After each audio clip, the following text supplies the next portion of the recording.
అందరికీ నమస్కారం అండి.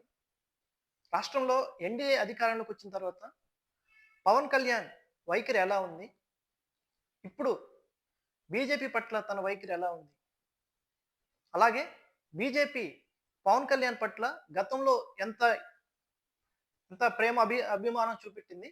ఇప్పుడు పవన్ కళ్యాణ్ పట్ల ఎలాంటి వైఖరి అవలంబిస్తుంది? నిజానికి ఎన్‌డీఏ నేషనల్ డెమోక్రటిక్ అలయన్స్‌లో చాలా పార్టీలున్నాయి.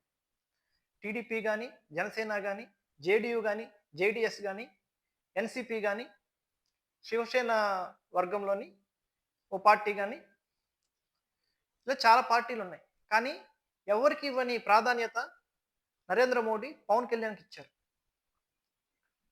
అసలుకి ఈ దక్షిణ భారతదేశంలో బీజేపీ కోసం పవన్ కళ్యాణ్ ఇంతలా పరితపిస్తున్నాడా? అనే విధంగా అతని ప్రచారం మనం గతంలో చూసాం. ఈ దక్షిణ భారతదేశానికి బీజేపీ తరపున ఒక పెద్ద మనిషి పాత్రగా పవన్ కళ్యాణ్ చాలా ప్రచారాలు చేశారు. అది తమిళనాడులో గాని, గతంలో 2014లో కర్ణాటక ఎన్నికల ప్రచారంలో కూడా ఆయన చేశాడు. అధికారంలోకి వచ్చిన తర్వాత సనాతనవాదిగా మారి చాలా పెద్ద పెద్ద వ్యాఖ్యలు చేశారు. కానీ ఇప్పుడు పవన్ కళ్యాణ్ అలాంటి వివాదాల జోలికి ఏం పోవట్లేదు అనిపిస్తుంది. ఎక్కడా కూడా పరిపాలన పైనే ఆయన పూర్తిగా పట్టు పెంచుతున్నాడని అర్థమవుతుంది. అదే సమయంలో బీజేపీ కూడా పవన్‌ని దూరం పెడుతుందా? లోకేష్‌కి ప్రాధాన్యత ఇస్తుందా? ఇక్కడే 2 నెలల నుంచి కూడా ఇదే చర్చ నడుస్తుంది. ఇటీవల కర్నూల్‌కొచ్చిన ప్రధాని మోడీ కూడా లోకేష్‌పై చాలా ఎక్కువ ఇంట్రెస్ట్ చూపెట్టారు. పవన్‌ని దూరం పెడుతున్నారని వార్తలొచ్చాయి.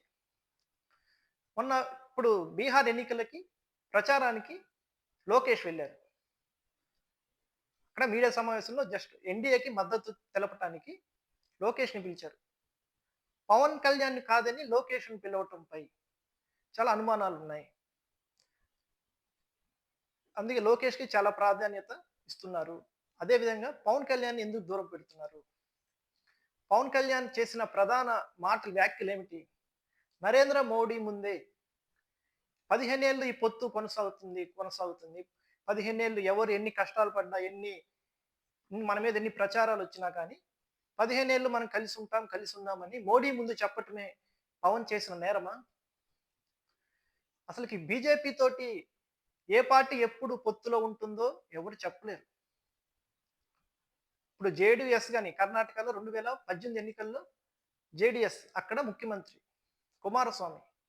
ఇప్పుడు ఆయన ఎక్కడున్నాడు? బీజేపీలో ఉన్నాడు. అప్పుడు కాంగ్రెస్ మద్దతుతో ఉన్నాడు. ఇప్పుడు బీజేపీలో ఉన్నాడు. అలాగే జేడీయూ నితీష్ కుమార్ గతంలో కాంగ్రెస్ ప్రభుత్వం మద్దతుతో ముఖ్యమంత్రి అయ్యాడు. తర్వాత బీజేపీకొచ్చాడు. శివసేన షిండే వర్గం గతంలో శివసేన దాన్ని 2గా చీల్చి ఇప్పుడు షిండే వర్గం బీజేపీలో ఉంది. గతంలో అది కాంగ్రెస్‌తో ఉంది. అలాగే ఎన్‌సీపీ మహారాష్ట్రకు సంబంధించిన పార్టీ గతంలో కాంగ్రెస్‌తో ఉండేది. ఇప్పుడు దాంట్లో ఒక వర్గం చీలిపోయి ఎన్‌సీపీ, అజిత్ పవార్ బీజేపీ చుట్టూ ఉన్నాడు. పర్టిక్యులర్‌గా ఒక కాలానికి పరిమిత రాజకీయ భాగస్వాములు ఎవరైనా ఉంటారా? పవన్ కళ్యాణ్ ఇలాంటి వ్యాఖ్యలు చేసి, అది కూడా దేశ ప్రధాని నరేంద్ర మోడీ ముందు పొత్తుల విషయంలో ఎవరు ఎన్ని కష్టాలు పడ్డా గాని 15 ఏళ్ళు కలిసుందాం అనే వ్యాఖ్యలే బీజేపీకి తలనొప్పి తెప్పించాయా? పొత్తులపై పవన్ కళ్యాణే ఎలా చెప్తాడు? బీజేపీ వాళ్ళు చెప్పాలి గదా! ఇక్కడే బీజేపీకి, పవన్ కళ్యాణ్‌కి గ్యాప్ వస్తుందన్న అభిప్రాయం చాలా మందిలో ఉంది. అదిగాక కర్ణాటక రాష్ట్రం గురించి పవన్ కళ్యాణ్ చాలా సానుకూల వైఖరిలో ఉన్నారు. ఈ దక్షిణ భారతదేశంలో బీజేపీకి ఏమైనా అధికారం వచ్చే రాష్ట్రం ఉందంటే అది కర్ణాటకనే.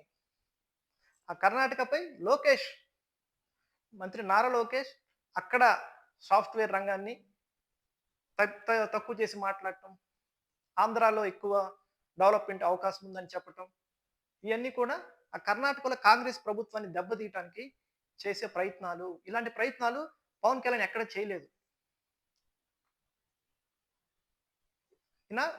పవన్ కళ్యాణ్ ఇప్పుడు ఓన్లీ పరిపాలన పరంగా ఈ రాష్ట్రానికి ఏం కావాలి? తన శాఖల పట్ల తను పట్టు పెంచుకునే విధంగా ఉన్నారు. గతంలో బీజేపీ పట్ల చూపించిన అభిమానం ఎక్కడో కొంచెం నిదానంగా కనిపిస్తుంది. తక్కువైంది. అదే సమయంలో లోకేష్‌కి బీజేపీ ఎక్కువ ప్రాధాన్యత ఇస్తున్నట్టు అర్థమవుతుంది ఇటీవల జరిగిన పరిణామాలు. ఇదండి పవన్ కళ్యాణ్‌కి గతంలో బీజేపీ ఇచ్చిన మద్దతు ఇప్పుడు ఇలా ఉంది. మరి ఈ పొత్తు విషయమే నిజంగా పవన్ కళ్యాణ్ చేసిన ప్రకటన పైనే బీజేపీ పెద్దలు మండిపడుతున్నారా అనేది తెలియాల్సి ఉంది. థాంక్ యూ అండి. వీడియో నచ్చితే లైక్ చేయండి, షేర్ చేయండి, సబ్స్క్రైబ్ చేయండి. Thank you.